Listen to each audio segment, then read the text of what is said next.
Hey everybody, it's Lon Seidman, and I've got another unboxing to do today. One of my favorite companies, GPD, recently updated their GPD Win handheld Windows computer, and I bought the new version here that we're going to unbox right now. This is the GPD Win 2, and I'm going to have a full review of this up very soon on my main channel at lon.tv. I want to get this thing out of the box and charged up before I start looking at everything. Now, we looked at its predecessor a couple of months ago, maybe last year.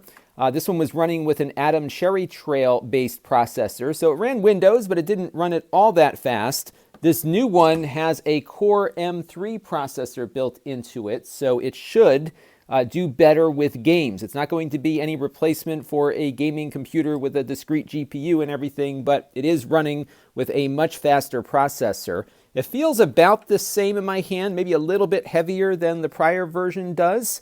So it does have a beefier feel to it. I'm guessing it's probably got a bigger battery. It also looks to be slightly thicker perhaps than the other one. And I think the screen is bigger too. So it is slightly larger, but that is not a bad thing here.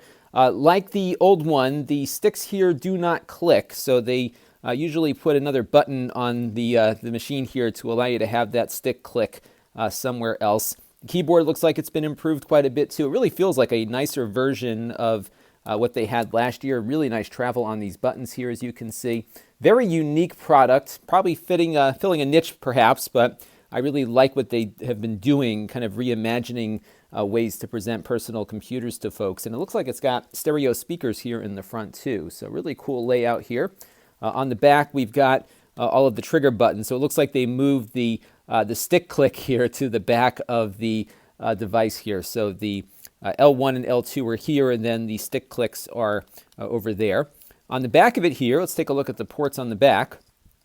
We've got a USB Type-C connector. We'll check and see what this port can do. I'm guessing it does power in addition to video and data. So you have an option maybe to plug it into a dock and get a single cable solution. Headphone microphone combo jack there, full-size USB 3 port, micro SD card slot there, and this looks like probably a micro HDMI port or maybe a little display port or something like that. So you've got two video out options there. It is actively cooled, so a lot of these Core M3 devices have no fan. This one has a fan, which I think is a good thing, so it'll be hopefully more consistent in performance. Those other Core 3 devices slow down the hotter they get. This one might be able to keep itself cool with the active fan in place there. And what's really cool is they've got M2 SSDs built into it here too, so you could get one of those shorter M2 drives and swap out the built-in storage. I believe this one comes with 128 gigabytes of storage and 8 gigabytes of RAM.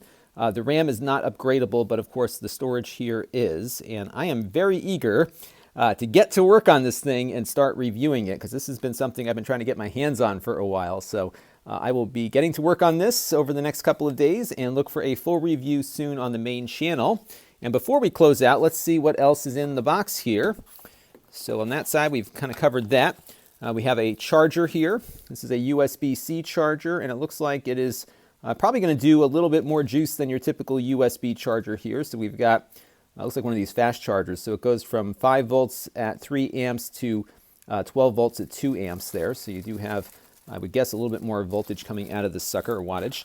And then you've got the charging cable here. I'm actually going to try to use this with a dock because I think that might be the best place for it to go. So the screen you see is flickering on the camera just due to the frame rate here, but I'm not seeing that flickering in person.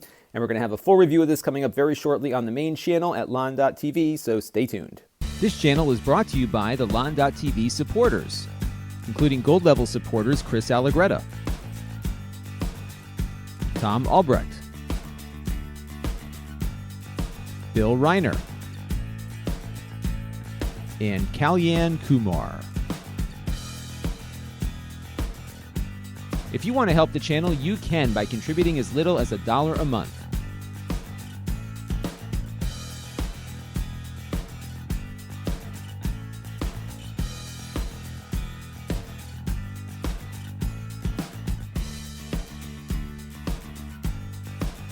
Head over to lon.tv/support to learn more.